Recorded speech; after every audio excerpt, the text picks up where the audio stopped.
buenas tardes. Hoy es lunes y siendo las 18 horas les saluda Marcos Ibaceta con el programa que ya todos ustedes reciben en sus casas. Sentido Común, que va por Onda Digital Perú. Nos pueden ver en Facebook, YouTube, en el 18.4 la señal abierta y en los demás canales también de señal abierta que van a ir apareciendo en la pantalla. El Perú está enfrentando en estos momentos una especie de desconcierto general. No tenemos rumbo. Nos hemos dedicado a discutir la judicialización de muchos casos donde los ladrones que ya conocemos abundan. Y esos ladrones ya tienen organizaciones que han infiltrado al Estado. O sea, no solamente los políticos extremistas han infiltrado al Estado, sino grandes ladrones. Están los esposos, están los primos, están los sobrinos, están, qué sé yo, los aportantes a las campañas, la prima, la tía, ya no sabemos quién más está. Y entonces, no tenemos más noticias de que cuántos meses de prisión prisión preventiva están solicitando para uno, para el otro, cómo anda el caso Lavajato, que no anda. Parece que es más tortuga que las que conocemos nosotros, las tortugas de tierra, porque las tortugas de agua son muy veloces. Tampoco avanza el tema de IRSA Norte e IRSA Sur, donde hay responsables, pero también hay gente inocente que está involucrada en estos procesos y por años los tienen maniatados y perjudicándole toda su vida. Perjudicar a alguien durante 10 años porque no puede conseguir trabajo por estar metido en este proceso donde no vale tutela de derechos porque hay tanto que actuar y una fiscalía que no sabe conducir una investigación. Porque en vez de trazar una ruta, una estrategia, viendo la estructura de la organización, comienzan a tantear con gente que no tiene nada que ver, es decir, con los pececitos chicos. Y ahora que se enfrentan a la realidad que han debido tocar a los peces grandes, recién los están llamando, y en el caso de IRSA Sur, están prolongando hasta abril del 2024 el tiempo para la toma de declaraciones, primeras declaraciones. Pero se supone que una declaración después tiene que ser corroborada. Oiga, esto desmoraliza, ¿no? Pero de eso estamos hablando todos los días.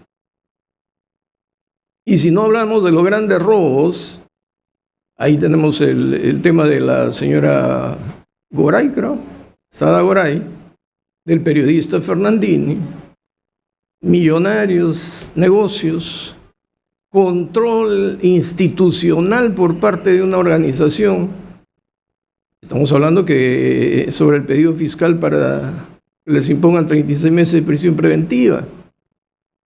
Y si no hablamos de eso, hablamos de los motociclistas, de los sicarios, los secuestros, los asesinatos. Y mientras tanto nos preguntamos qué hay sobre la gobernabilidad. Porque el Perú está jugándose su futuro, pero no un futuro tenebroso, sino un futuro que puede ser brillante y que nos puede convertir en potencia económica y geopolítica, pero no tenemos un gobierno que nos señale un rumbo. Lo voy a graficar de esta manera. La guerra económica en el mundo es el BRICS, Brasil, Rusia, India, China y Sudáfrica, y el G7. La pregunta es, ¿cuál va a ser la política peruana? Porque con el BRICS, China ya la vio más clara, ¿no? Porque por algo el Perú fue el centro del más grande y poderoso virreinato español. No por gusto, Lima era la capital de un gran imperio español, No por nada, el Cusco no fue la capital imperial prehispánica. Ya la ubicación del Perú es vital. Los chinos se han dado cuenta y como ellos son los que se perfilan como los vencedores económicos de Estados Unidos, han impulsado el tema BRICS y tenemos a Brasil a nuestro costado. Y China necesita los productos brasileños. ¿Por dónde los va a sacar? Y entonces surge la idea del puerto de Chancay. Pero además el proyecto de Puerto Eten. Entonces tendríamos nosotros del BRICS, Brasil, la necesidad de salir por el Pacífico a través del Perú, que es el lugar que han elegido los chinos, por eso están invirtiendo un mundo. Vamos a hacer el puerto hub en Chancay. Pero los buques, los barcos, nos van a conectar directamente con China y con otro país que también recién está saliendo al escenario, ya donde nadie discute que va a ser la segunda potencia mundial, que también va a vencer la economía estadounidense, que es India. Entonces, si China, India y Brasil están en el BRICS, ¿qué nos conviene? O en todo caso, si nos conviene estar con los dos, ¿cómo lo vamos a manejar? Porque la noticia de hoy día es que Inglaterra se incorpora a la Alianza Transpacífico para mejorar y facilitar el comercio internacional, potenciando el G7, al que pertenece Chile. Entonces, ¿quién nos habla de estas estrategias? Nadie. ¿Acaso no se dan cuenta que en Chancay, solo con la construcción del puerto, los precios de los terrenos ya están por las nubes? Y al que madruga, Dios le ayuda, porque no solamente va a ser un lugar para carga y descarga de buques, sino que va a haber concentración de industrias. Eso que no puede haber en el Callao. Porque el otro día me di una vuelta por Gambetta. Qué tragedia esta de los camiones que se dirigen a los dos puertos, al muelle norte y al muelle sur. Porque se traban y cuando uno llega a la puerta de estos muelles, ve que los camiones están estacionados por horas de horas y no pueden entrar. Entonces la velocidad de carga y descarga es muy alta y en la bahía hay barcos, pero por un mundo de tiempo. Entonces el Callao está saturado. Si Chancay va a funcionar y los precios están por las nubes, hay que pensar en alternativas en el Callao, no solamente agrandar el espigón, sino dar facilidades a los vehículos que van llevando la carga para embarcarse en los barcos. No tenemos nadie que nos informe cuál va a ser nuestra política energética. ¿Por qué no hay políticas o planes para almacenar agua si eso es lo que va a faltar? Y al Perú le sobra agua, pero no se construyen represas. Y si vamos por la energía alternativa, pero tampoco nos debemos olvidar de que con el agua podemos tener grandes fuentes de energía eléctrica. Entonces, ¿cómo nos vamos a industrializar? Porque con ese puerto y empresas extranjeras invirtiendo en los alrededores, va a llegar tecnología. Tenemos que mejorar nuestra educación, la preparación de nuestros universitarios, técnicos, profesionales, para que sean competitivos, pues. ¿Se está haciendo algo? Nada. Entonces, hemos invitado a Quique Valderrama, porque es un elemento joven, político, la Comisión Política del APRA, porque alguien vinculado a la política nos tiene que decir qué piensan al interior de su organización sobre estos temas, sobre los que ya tenemos que ir decidiendo, y he dejado entre paréntesis lo siguiente: no podemos dedicarle tanto tiempo con linduras a una amenaza de la toma de Lima. Una cosa es que se diga, vamos a una huelga nacional, vamos a una protesta nacional, íbamos a una marcha de protesta, de sacrificio, le llamaban antes, a Lima, que decir vamos a tomar Lima. Eso es un término bélico. Nos están declarando la guerra a Lima. ¿Quién va a venir a tomar Lima? ¿Y tomar Lima qué significa? ¿Destrozar? ¿Demostración de fuerza? ¿Qué quieren? ¿Es que Sendero llegó al poder y lo perdió por la torpeza de Pedro Castillo? Y tiene que seguir agitando y agitando hasta traerse abajo a otra señora lamentablemente incapaz, un primer ministro que no se sabe a qué juega, porque otra vez está haciendo retornar a funcionarios vinculados a anteriores gobiernos y a actos de corrupción, a puestos públicos de importancia, donde se manejan grandes sumas de dinero. ¿Qué hacemos, Quique? Muy buenas tardes, estimado Marcos. Muchas gracias por la invitación. Creo que has hecho una introducción en donde has señalado muy bien elementos sobre los cuales estoy seguro que conversaremos sobre el panorama internacional. Pero concretamente, hablando del panorama peruano, el panorama nacional, creo que hay varios elementos que hay que decir antes de entrar justamente a este hecho. Y yo creo que el gobierno también impulsa como propaganda para poder tener un poco de respaldo, a pesar de que eso no se refleje mucho en los sondeos, en las encuestas. Creo que este asunto de la gravedad del tema de la denominada toma de Lima también es impulsada publicitariamente por el oficialismo, también, para generar una percepción de enemigo, digamos, común, frente al cual todos los demócratas debemos cerrar filas detrás del gobierno. Esa es una primera impresión. Pero creo que en estos meses la señora Boluarte ha desarrollado o ha intentado controlar las cosas a través de una estrategia militar policial, la cual incluso ha defraudado en algunos momentos, a la cual le ha jalado la alfombra. Recordarás tú esta frase de "no tengo comando", por ejemplo. Sí. Es decir, ella deja toda la responsabilidad del tema a los policías y a los militares, pero cuando hay que respaldarlos públicamente no lo hace. Y eso es además una tendencia de agresión frente a la familia policial y militar que vengo observando en el Ejecutivo, no de Dino Boluarte, sino ya hace bastante tiempo. Y creo que empezó de una manera muy grave alrededor de Ollantumala, por ejemplo, que hubo un primer tema con la policía. Luego lo de Sagasti fue muy grave, recuerdas que dieron de baja a 18 generales. Castillo, ni qué decir, incluso intentó meterse con las Fuerzas Armadas, con el Ejército. Y ahora Boluarte, que tiene esta actitud sinuosa.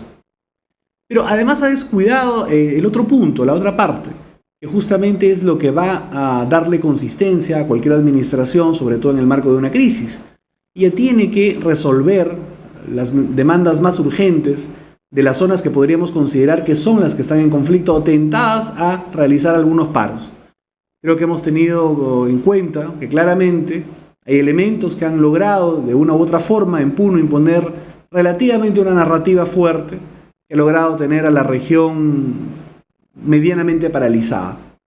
Esto se puede extender sin duda hacia Puno, de repente hacia Arequipa, de repente hacia otras zonas, hacia Cusco, hacia Arequipa, de repente hacia otras zonas. El grave peligro que yo veo el día de hoy no es que tomen Lima, y creo que debo coincidir contigo respecto al concepto. Es un concepto más paramilitar. Sí. Esto no es un plantón, no es una marcha, es la toma de Lima. Es un concepto, digamos, asociado a lo que uno podría decir a una suerte de guerra popular. Pero evidentemente yo no creo que tenga esto mucho éxito. Estuve conversando con algunos especialistas en el tema de seguridad y creo que las proyecciones respecto a los desplazamientos no son tan grandes. No va a ser una marcha multitudinaria.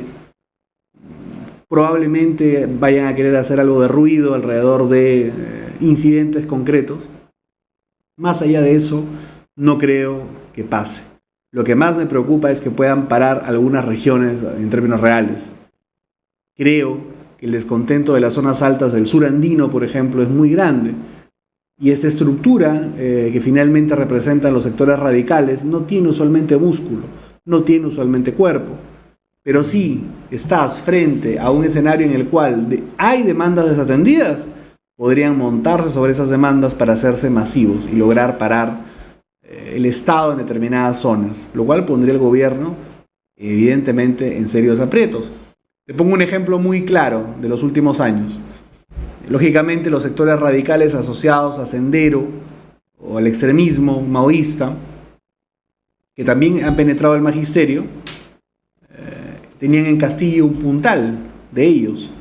No quiere decir que la base magisterial comparta en términos ideológicos lo que Castillo era, o el instrumento de quienes era, pero había tal agenda social en el magisterio desatendida por los dirigentes que habían tomado el control de esta organización del SUTEP, y lograron hacer que Castillo apareciera en la palestra con una marcha que ni siquiera el SUTEP autorizó. Entró por los palos rompiendo la otra facción izquierdista, digamos, sí, menos radical. Con Conare, ¿no? Así es. Eso puede pasar en otras zonas, en otros espacios, y eso es lo que a mí realmente me preocupa. Lo del 19, te soy sincero, creo que no va a ser tan relevante. Me preocupa más lo que se está gestando en el interior del país. Pero, a ver, sobre lo que tú has dicho, que pueden paralizar una zona y radicalizarse. Sin embargo, tenemos el cambio climático a puertas. Tenemos la amenaza del Niño global, y este invierno es el más caluroso que tenemos en Lima, pero en el mundo, porque ahí ya están comparando el calor del 2018, creo que dicen que en Sicilia llegó a 43 grados, y ahora están entre 40 y 50. O sea, si en el mundo hay esta ola de calor, en el norte peruano vamos a tener por el Niño inundaciones, lluvias, dengue y todas las plagas que vienen, porque yo soy de la selva. O sea, cuando empezaba a llover, a inundarse, venía el sarampión, el coqueluche, venía todas las plagas. Todo junto, pues. Pero en el sur, lo que se está pronosticando es una sequía gravísima. Que Arequipa, Cusco y Puno se pueden quedar sin agua. Y que el Titicaca está a 1 metro menos. Eso es lo último que ha trascendido. ¿Qué hacen los pueblos cuando empiezan a morirse de hambre? Esto me recuerda a los perros hambrientos de Ciro Alegría, ¿no? Se van a volver perros con su furia, ferocidad, pero ¿qué pueden hacer? Bueno, este gobierno debemos entender que no tiene una legitimidad social muy grande. Las últimas mediciones hablan de 79% de desaprobación.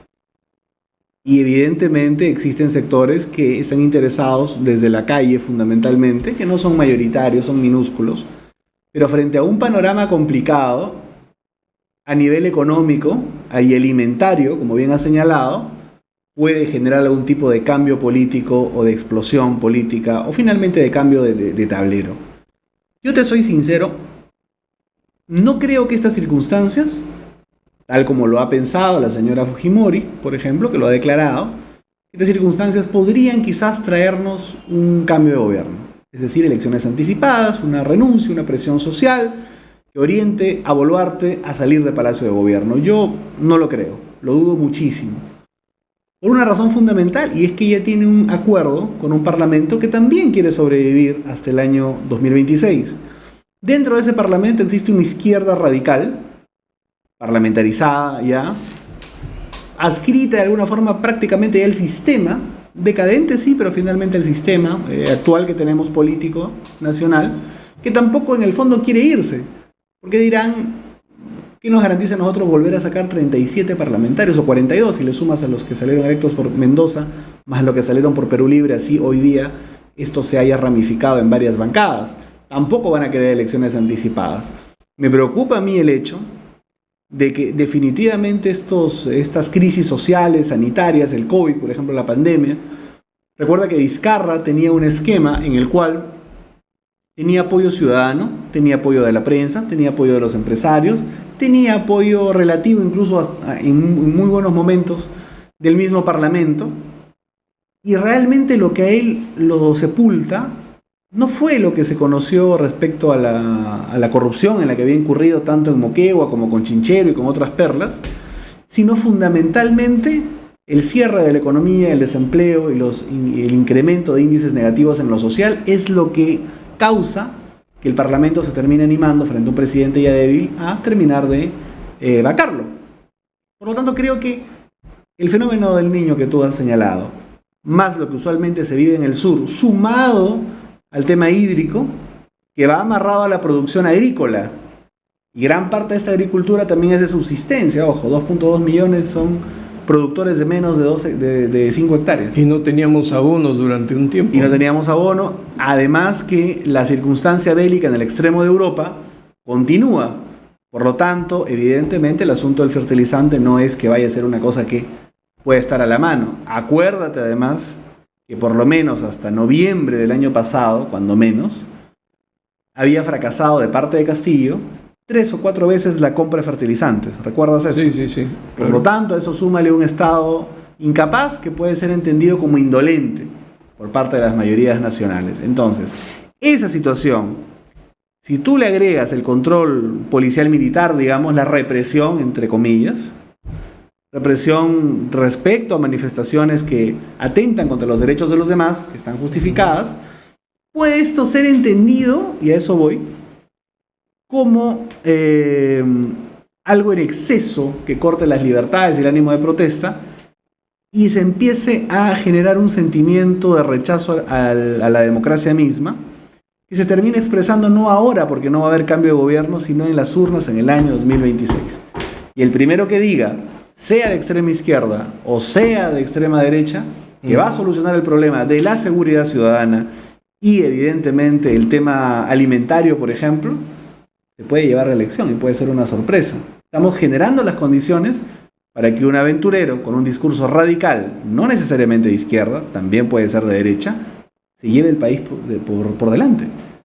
Y eso es lo que a mí me preocupa, ¿no? Es que sí, pues, pero ya nos ha pasado, ¿eh? Siempre hay un outsider, ¿no?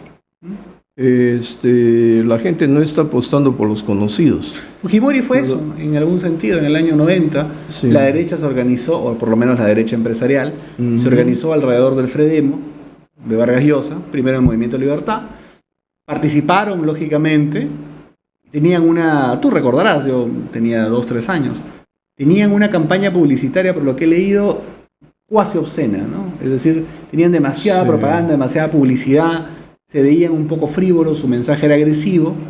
Teníamos un gobierno nuestro, del APRA, en el cual las cosas obviamente no habían salido muy bien. Habíamos tenido que lidiar con la demencia criminal de Sendero Luminoso que nos mató a 1.200 apristas, 1.214 apristas. Y evidentemente un contexto internacional inflacionario, continental, que nosotros ayudamos en lo local a agravar, lo cual además ha sido reconocido públicamente. Por lo tanto, a pesar de que teníamos un partido fuerte en ese momento y activo, no pasamos del 20% para las cifras de ese momento que eran de grandes bloques, ¿no? Hoy día 20% parece pues una fuerza descomunal, teniendo en cuenta que Castillo no llegó al 20 en primera vuelta del 21 y Keiko tampoco. En ese momento era bastante, pero no era suficiente. Y apareció de la nada en el tractor, Fujimori terminó pasando a la segunda vuelta y ganando ampliamente la segunda vuelta. Hoy día creo que ese peligro subsiste, no solamente de una mirada de derecha, que puede abocar además a un Bukele, por ejemplo, que es una tendencia que está empezando a aparecer en muchos lugares. Yo sea paso acaba de anunciar una conferencia de prensa hace un par de días en donde dice que el fiscal general no está en ese momento, porque en ese preciso instante, mientras él daba la conferencia de prensa, estaba allanando la casa de un corrupto. Y ahora ha dicho que va a pasar de la persecución o de la criminalización de las maras a la de los corruptos. Con lo cual ya es el paso siguiente a que concentre todo el poder. Esa fórmula es muy tentadora aquí también, como lo es obviamente otros populismos ya marxistas, como el de Antauro o algunas otras, ¿no? Pero en nuestras conversaciones anteriores decíamos nosotros que el futuro de Bukele era convertirse en un dictador. Totalmente de acuerdo. Porque, así es. Porque si quiebra los parámetros, acuérdate que en el gobierno aprista se empezaron a quebrar parámetros para investigar y juzgar casos de terrorismo, ¿no? Con Belaúnde hubo también esas después se vino la Comisión Interamericana, la Corte Interamericana, las ONGs, y Bukele las está frenando. Pero está aislando a El Salvador de esa influencia. Pero él sabe que si deja el poder, lo van a meter preso. No te quepa la menor duda que va a acabar así. Lo van a perseguir, entonces no le queda opción de buscar quedarse en el poder. Es decir, siempre terminamos en lo mismo cuando se quiere poner orden. Porque no hay instituciones y la gran tarea es construir instituciones. Porque te pongo un ejemplo. Si tuviéramos una institucionalidad fuerte, una democracia fuerte, imagínate Estados Unidos, por ponerte el ejemplo más top, ¿no? Digamos, de tradición democrática. Tú puedes tener un populista en Estados Unidos. Trump lo era. Para algunos no le parecía muy democrático incluso. Podemos discrepar o no, tenía actitudes que algunos entendían como autoritario. Curioso que mientras él fue presidente no hubieron guerras casi. Cuando viene el demócrata, Biden se supone, estalla una guerra, ¿no? Pero lo acusaban de eso. En efecto era un populista. Pero el sistema norteamericano es tan fuerte que ese tipo de personalidades igual las soporta y las digiere dentro del marco democrático. En el Perú o en América Latina no tenemos esa fortaleza institucional y cuando aparece un caudillo populista termina arrasando con las instituciones. Y creo que la primera tarea es esa, tratar de construir, de proponer y de articular incluso esfuerzos conjuntos de partidos políticos democráticos con agendas de cambio, que me parece eso importante. Yo no estoy de acuerdo ni creo, como veo una tendencia mundial prácticamente a decir nosotros podemos construir las condiciones para que exista tecnología, crecimiento económico y seguridad, pero en un sistema político cerrado. Eso es China, por ejemplo. Eso en alguna medida es más o menos Rusia, o lo que quieren hacer en Turquía, o el ensayo que puede ser Bukele, que dicho sea de paso, y esto no tienes que dejar de anotarlo, está también recibiendo cooperación financiera de parte de China. Curiosamente. Se puede plegar al BRICS, que ya vamos a hablar de ese tema. Lo que tú has mencionado me hace recordar en las clases de ética, especialmente en la academia, la magistratura en esos tiempos, en los 90s, sobre la prevalencia o de la fuerza moral o de la fuerza material. Claro, ¿no? Claro. Y el mejor ejemplo era MacArthur y la institucionalidad norteamericana. Claro. Cuando MacArthur no quiere parar en el paralelo y quiere invadir China y Corea del Norte, en Estados Unidos le dicen no, y el presidente lo destituye y lo llama. Y MacArthur tenía la fuerza material, porque sus soldados le seguían. Y su frase famosa era volveré. Pero la institucionalidad norteamericana tenía la fuerza moral. Exacto. Y no volvió nunca, sino se fue a su casa. Así es. Pero en nuestro país, tú has mostrado toda la desgracia moral que tenemos en el Ejecutivo, el desconcierto, el sistema de justicia ni hablar. Y yo creo que ese es el principal problema de los últimos años, ojo. La economía ha venido decreciendo en el sentido de la velocidad con la cual nosotros podíamos avanzar. Era en los tiempos de Toledo 4 punto y algo. Los tiempos de Alan, el tiempo del APRA, fue de 7.8 en promedio, con picos de 9.8 en algún momento. Con Humala bajamos hasta 3.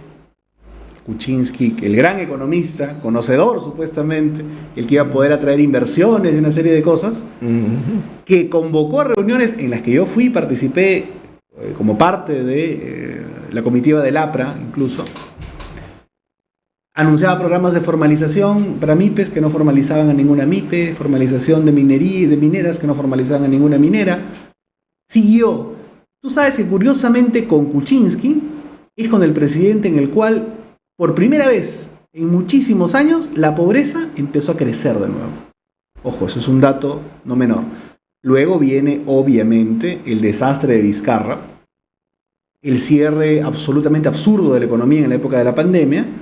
Luego viene intrascendentemente Sagasti y luego Castillo, que ya, Castillo en el preludio, más allá de juzgar si fue una reacción sobredimensionada o no, Pero con Castillo, antes de que Castillo asuma, antes de que se ponga la banda, antes del 28 de julio, entre la segunda vuelta que terminó y el 28 de julio, salieron del país 15.000 millones de dólares.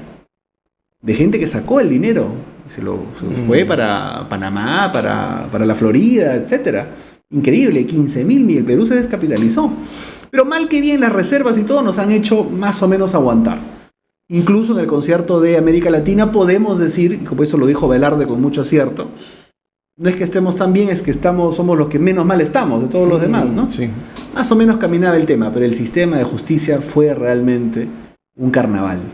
Fue realmente una instrumentalización burda de lo que han hecho en este país de manera criminal realmente. Y Vizcarra es la mayor expresión de eso. Y no solamente el sistema de justicia, ¿no? Si hablamos de Fiscalía, Defensoría, Tribunal Constitucional, Poder Junta Judicial Nacional de Justicia, Poder Claro. Judicial, sino que el área de investigación, de prevención del delito. Es decir, desarticularon el Ministerio del Interior y despedazaron la estructura de comando. Y por lo tanto, la inexperiencia de los que de comandantes pasaban a ser generales nos puede estar pasando la factura, ¿no? Esperemos que no. Pero lo que hemos aprendido es que rápidamente se pliegan al poder de turno. Ahora, con el golpe de Castillo, las Fuerzas Armadas y policiales parece que asumieron su rol, ¿no? Yo creo que hay gente que entiende algunos conceptos y creo que en algunos momentos enmienda, ¿no? Creo que fue un error en ese momento, presionado seguramente por la prensa, la opinión pública. Creo que algunos mandos de las Fuerzas Armadas no pudieron oponer mayor resistencia al tema de Vizcarra, por ejemplo, ¿no? Que fue algo muy, muy complicado. Además que Vizcarra no era identificado como una persona de marxista radical.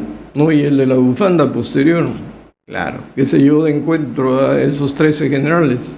Así es. Ahora, con Castillo sí, apenas asume Castillo, me parece que el jefe del Comando Conjunto renuncia antes de que asuma Castillo, creo que fue Astudillo. Y creo que él nunca tuvo consigo el apoyo de las Fuerzas Armadas ni de la Policía Nacional, incluso cuando él dé el golpe, que para todo efecto operativo no se acata. Él da el golpe, recuerda que el presidente de la República es el jefe supremo de las Fuerzas Armadas. Por lo tanto, él no intentó dar un golpe. Él dio un golpe de Estado. Él dijo, hagan esto. Policía, fundamentalmente policía. Policía, Fuerza Armada también. Lo que quería era cerrar el Poder Judicial, cerrar el Ministerio Público, apresar a la Fiscal de la Nación, disolver el Tribunal Constitucional. Un absurdo completo. Pero era el jefe del comando, el jefe de la... Es que ya creían que tenían el Ministerio del Interior y la policía. Yo creo que ahí el comandante general del Ministerio de Defensa... Alguien que le habrá dicho que sí, y cuando pasó... Porque tenían inteligencia de interior ya a su disposición, habían hecho lo que querían y encima habían negociado los ascensos. Lo peor de todo, ¿no? Por eso te digo, la fuerza moral. Y ni siquiera era un proyecto ideológico radical, si te das cuenta. Era un proyecto corrupto, era un proyecto de corrupción.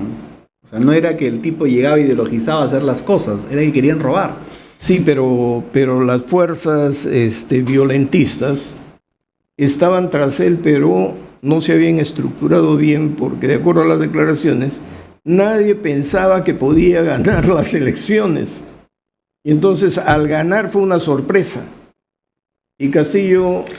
Una prueba así de un mínimo de articulación en torno a lo radical, y eso lo puse por escrito en algunos de los análisis que he publicado en la revista Vivir Bien, o en el Diario Expreso también, o en el portal Punto de Encuentro, es la siguiente. Lo que pasa luego del 7 de diciembre, inmediatamente después, no es una reacción. Eso es central en el análisis. Algunos dicen, grupos organizados reaccionan frente al hecho de que Castillo es destituido o vacado, sacado del poder o golpe de Estado. Eso es lo que quieren argumentar la izquierda marxista radical. Golpe de Estado parlamentario, ¿no? o dictadura parlamentaria, que es lo que están diciendo, que nada de eso tiene asidero ni es obviamente real. Pero ellos argumentan que la masa, el pueblo, reaccionó frente al hecho de que le dieron un golpe de Estado a Castillo. Y eso no es verdad. Lo que sucedió es que Castillo ya había empezado a construir núcleos en diferentes puntos, gente organizada, con acceso incluso a armas. Recuerda que hay episodios en aquellos momentos de gente hasta con bazucas, gente con armas de fuego, así cosas medio hechizas, ¿no? Pero y finalmente los consejos de ministros descentralizados. Que era propaganda también y que le ayudaba seguramente a organizar esta red. Ellos estaban dispuestos no a defender a Castillo del golpe, ellos lo que iban a proteger el golpe de Estado de Castillo frente a la posible resistencia civil. Ese era el esquema. Castillo daba el golpe, le hacían caso. Obviamente era muy difícil que confronten con la policía, con el ejército, digamos, y le hacían caso a Castillo. Y él iba a armar una suerte de círculos bolivarianos, como los que tiene Maduro, o los mismos parecidos en Bolivia, que también los ha tenido la gente de Evo. Para eso era esa organización y esas armas y todo lo que había ahí. Ellos no creían que Castillo iba a terminar preso. Pero claro, produce el golpe de Estado como jefe supremo de las Fuerzas Armadas y Policiales, pero gatillaba lo que creía que iba a ser la gran revolución. Así es. Porque ya tenían organizaciones y recuerda que desde el Brahim la camarada Vilma arengaba y el camarada José ya le pedía armas a Maduro, ¿no? Por supuesto. Entonces, y el narcotráfico estaba ahí. Y creo que ellos permitieron que parte de esos esquemas delictivos, al margen de la ley, esquemas económicos me refiero, minería ilegal, trata de personas, tala, narcotráfico, etcétera, fueron en parte los que pudieron financiar en buena medida lo que ocurrió en aquellos días, que no fueron pocos días, hubo evidentemente, incluso gente que vino a Lima, hasta hemos visto tomas de gente quejándose, reclamándose entre ellos en ese momento porque parece que no les habían asignado los recursos que habían pedido. Pero eso ya nos había sucedido en la época del terrorismo, cuando toda la ilegalidad se plegó a Sendero en un primer momento. Y el error del Estado fue competir ese apoyo con Sendero, porque después los corrompieron a los agentes del Estado.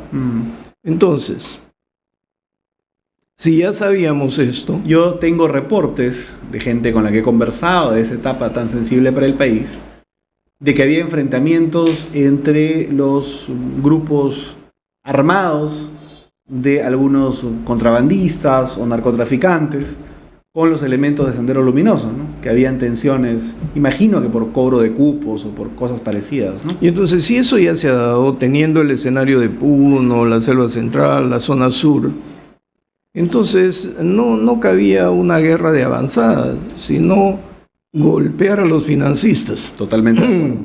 Porque si golpeabas a los financistas, los otros se quedaban ahí sin ningún apoyo. Algo así como la Guerra de la Galaxia, ¿no?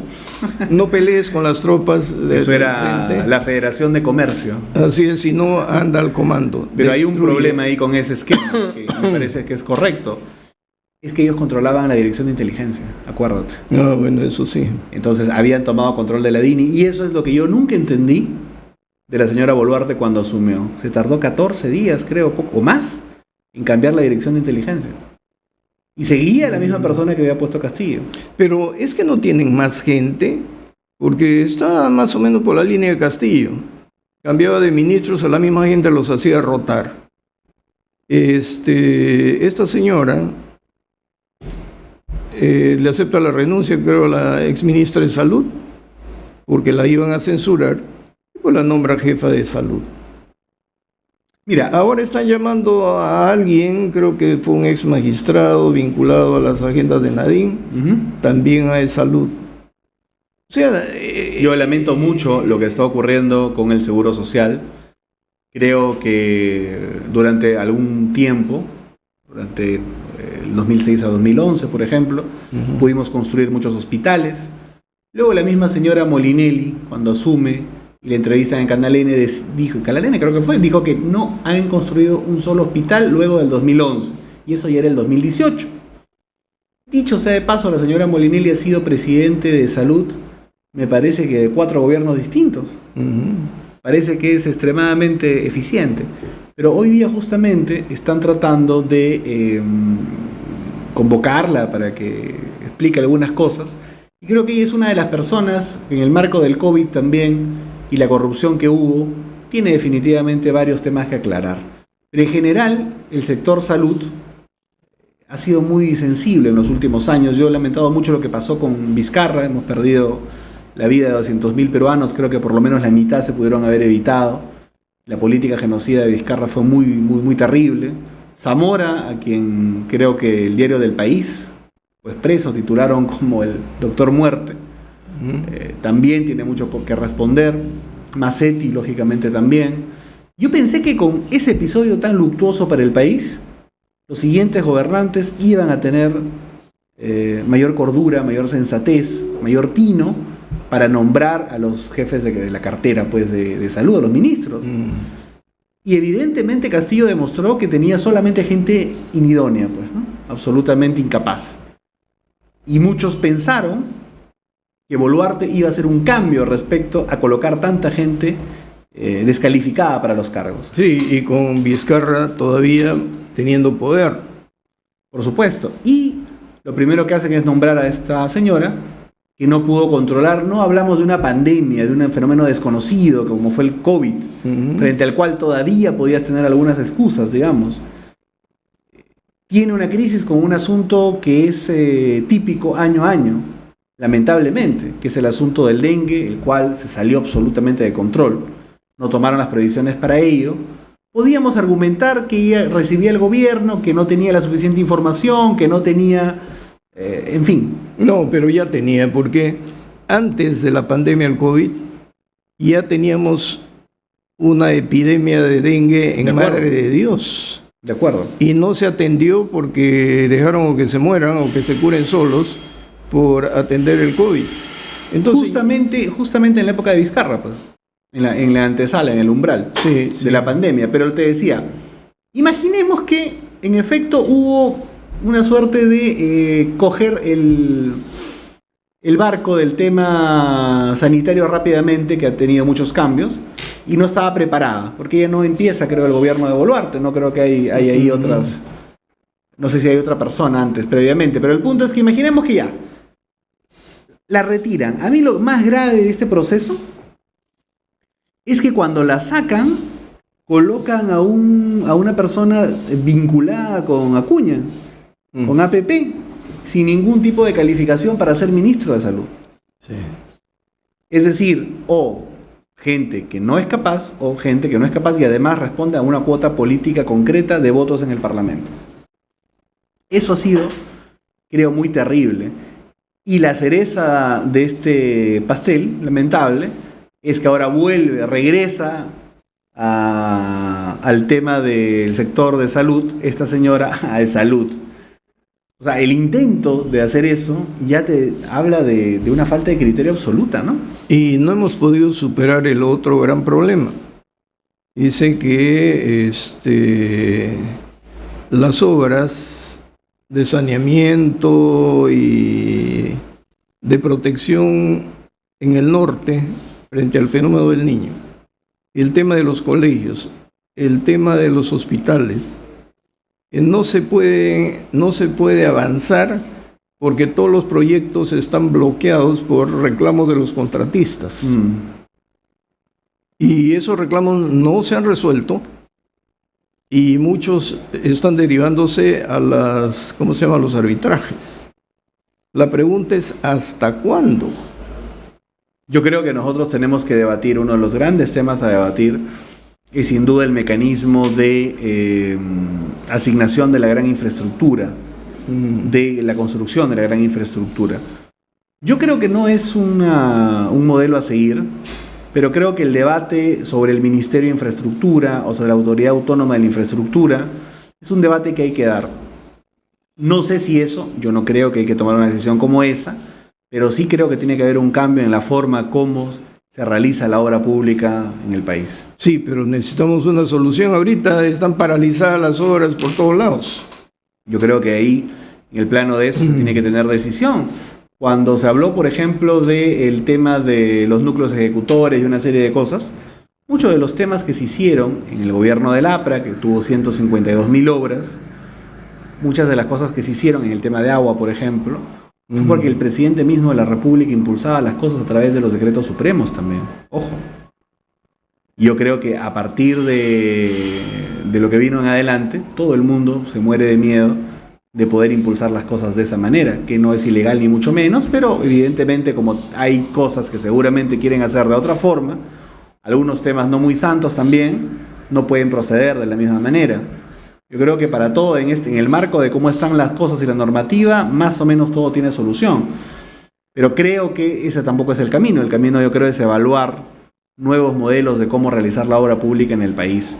Creo que se necesita en el Perú un gran pacto también por la infraestructura que priorice los 10 grandes proyectos para el país. Pero sobre ese tema, está bien que el Ejecutivo sea el que administra la hacienda pública, pero el marco normativo tiene que venir del Legislativo. Y ahora lo único que vemos nosotros es una actividad donde uno se denuncia a otro, que se compró su departamento, que se reúne con fulano, con sutano, que mocha sueldos, que solamente una sancioncita porque necesitamos sus votos por acá, que la mesa directiva, que la izquierda quiere llegar, la derecha quiere llegar, que necesitamos los votos, y no se produce nada. Lo que pasa es que estamos viviendo, lamentablemente, en este tiempo, una lucha absurda por el poder sin ningún tipo de proyecto concreto detrás. No hay visión política de país y evidentemente cuando eso pasa y solamente es la lucha del poder por el poder, terminan pasando ese tipo de cosas, ¿no? Pero uno no puede entender cómo las fuerzas supuestamente democráticas en el Parlamento necesitan ceder frente a expresiones lógicamente que están al margen de la democracia, hay que ser claros. Yo no hubiera impulsado un pacto con el serronismo para elegir el defensor del pueblo, ¿no? Creo que eso fue un error. Creo que la lógica de cualquier cosa menos le ha hecho mucho daño al país. En segunda vuelta, les hago recordar del año 2021, la lógica fue cualquier cosa menos Keiko Fujimori. Y eso nos alumbró Pedro Castillo. Y en el Parlamento tuvieron la lógica de cualquier cosa menos lo que ellos llaman un caviar. Y ahí está. El resultado es señor Gutiérrez en la Defensoría del Pueblo. Y dicen, pues bueno, le quitamos el espacio a los caviares, seguramente, ¿no? Está bien. Pero ponga otro. No se han dado cuenta de que por ahora, en este fenómeno que yo he llamado sobrevivencia cruzada, en el cual los dos quieren llegar al 28 de julio como sea, así sea, arrastrándose, debiendo puntos de popularidad, y abriendo las puertas del infierno en la elección del 26, no se dan cuenta que la izquierda marxista sí tiene un plan mínimo. Que ahora ellos están en la lógica de sobrevivir porque les da poder institucional. Pueden asentarse.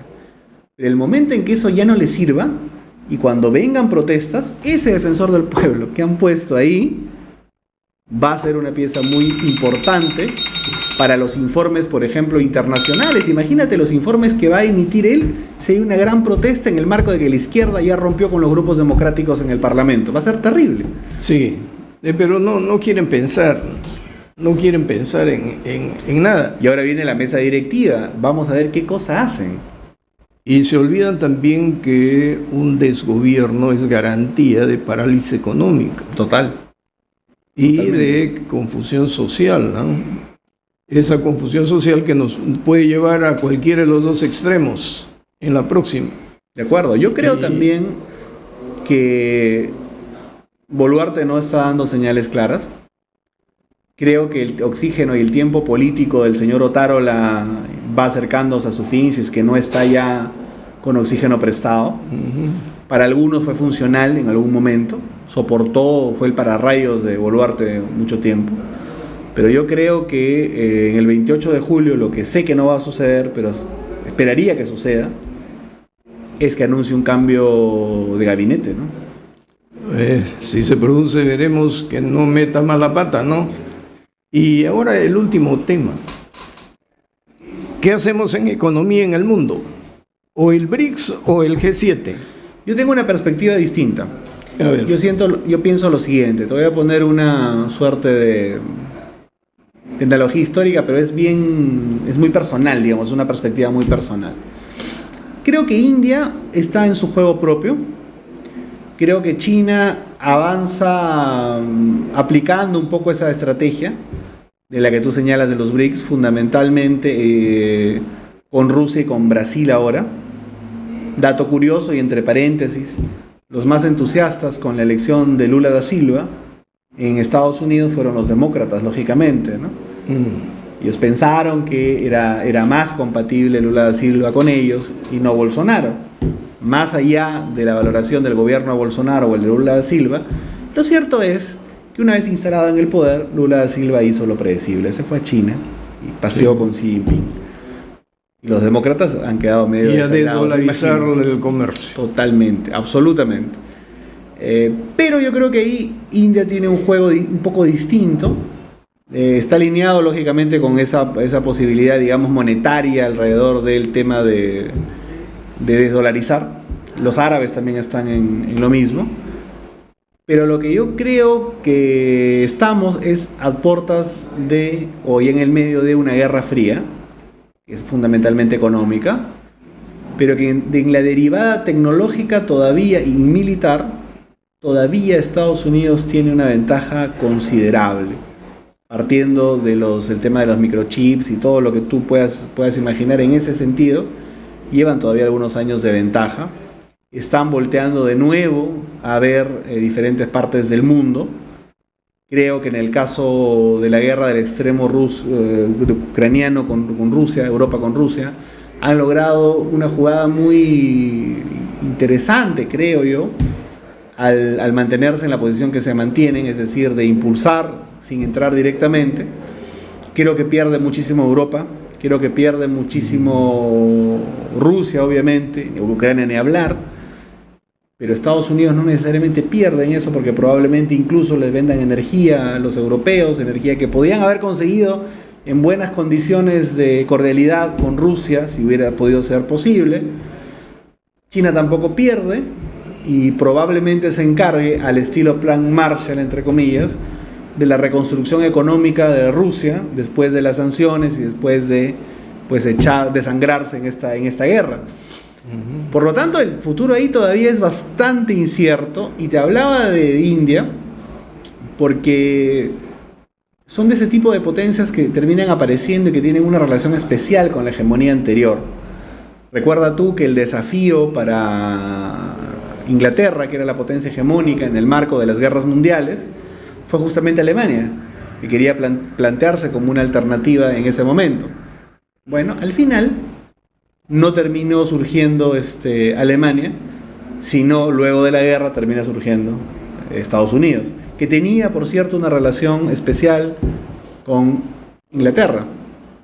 Y si esto se proyecta algunos años más todavía, creo que puede terminar dando una sorpresa, según lo que dice el Fondo Monetario Internacional, que para el año 2028 India va a ser la tercera potencia mundial en cuanto a PBI, acaba de pasar en población a China, y yo creo que hay que ponerle mucho ojo. Su posición es interesante en todo caso en el concierto mundial.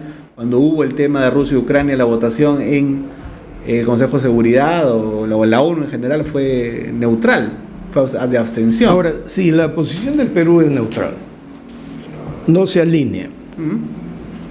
Sin embargo, la guerra es digital, ¿no? También. Estamos entrando a la revolución digital. Y el Perú tiene todos sus recursos, esos elementos raros para... Tierras raras, minerales. Así es. Pero, ¿cuál es nuestra estrategia? Seguir siendo extractores, poner refinerías, capacitar a nuestra gente, porque si tenemos el puerto de Chancay, de todas maneras vamos a comercializar con India, China y con toda el Asia. Absolutamente, pero ahí faltan dos cosas. La primera es lo que tú has mencionado.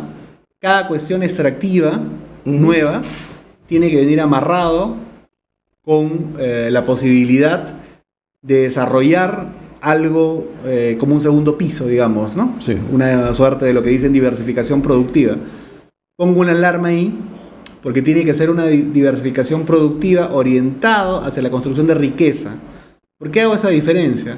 Porque la izquierda marxista habla usualmente de diversificación productiva, pero lo dice para atacar fundamentalmente a la minería. No lo dice como algo concreto y real. Hay que hacer, basado en los recursos de la minería, una diversificación productiva que pueda expresarse alrededor de la agroindustria, alrededor de otro tipo de comercio, digamos, manufactura, etc. Pero además, en segundo lugar, y a esto iba, hace falta un partido, un líder que tenga una visión importante del mundo, del continente y del Perú. ¿Por qué lo digo? Porque necesitamos un piloto que conduzca en medio de estas aguas movidas. ¿Por qué lo digo de esta manera? ¿Qué hubiera hecho un Haya de la Torre, por ejemplo, ¿no? Él decía, ni con Washington ni con Moscú, solo el aprismo salvará al Perú, recibimos los capitales, pero sabemos tratar con ellos. Haya no le hubiera cerrado el paso al capital chino, tampoco hubiera entregado al país al capital chino. Lo que creo que hace falta hoy día, y Alan García con los TLCs siguió esa línea, es muy bien las inversiones chinas, pero vamos a buscar a los indios, vamos a buscar a los coreanos, vamos a buscar a los europeos, vamos a traer más inversión norteamericana también. En la medida que se cierren los espacios a un solo tipo de capital, el país se vuelve más dependiente. Pero ahí hay un punto, pues, del gobierno hindú. Empezó a impulsar en sus universidades el perfeccionamiento, la capacitación informática. Porque recuerda que en los 90, cuando se pone de moda la tercerización, sí, claro, o el outsourcing que le llaman, todos las áreas de informática se tercerizaron a empresas hindúes. Claro. Y nosotros decíamos, software, call centers. ¿Por qué hindúes? Porque estaban preparados. Por supuesto. Entonces, acá, ¿qué política? Yo creo que nosotros, y he estado yo 7 días en India, y veía la inteligencia de la gente joven y su curiosidad, y me hizo recordar mucho al peruano, ¿eh? Yo creo que nosotros deberíamos ir por ahí también, por lo menos ponerle una ficha a eso. He pensado con algunos amigos en el torno a la campaña del 2016, se lo propuso el presidente García, hablar de startups, zonas liberadas, justamente para emprendimientos que tengan que ver con lo digital. Por lo menos unas 3, 4 zonas liberadas en el Perú y apoyo evidentemente económico de parte del Estado para desarrollar este tipo de iniciativas. Yo creo en la inventiva, en el talento de la juventud peruana. Yo creo que eso es una cuestión que podríamos evaluar y estudiar. Pero en lo que tú planteas, yo sí creo que no hay que separar las cosas entre BRICS y entre el G7. Yo creo que el Perú tiene que ponerse al medio y decir, con la India me conviene terminar de hacer mi TLC, me conviene también atraer capitales de Corea del Sur, me conviene atraer capitales de Japón, y de una u otra manera eso hace que el piso esté más parejo. Ya, pero que lo hagan y lo digan, ¿no? Porque no tenemos. Por supuesto. En este momento estamos andando. Pero sí hemos tenido pues a Castillo en Palacio de Gobierno y ahora a Boluarte. Complicado. Qué lástima, por eso tiene que volver el APRA. Bueno, depende del trabajo que hagan ustedes ahora. Con fe. No, sí. Bueno, la hora nos ha ganado. Muchas gracias, Quique. En realidad... Gracias, estimado Marco, y sigamos conversando cuando quieras. Pero claro, hay que ir haciendo un análisis para saber, al menos adelantarnos a lo que puede ocurrir. Con ustedes, amigos, si Dios quiere, hasta el próximo lunes.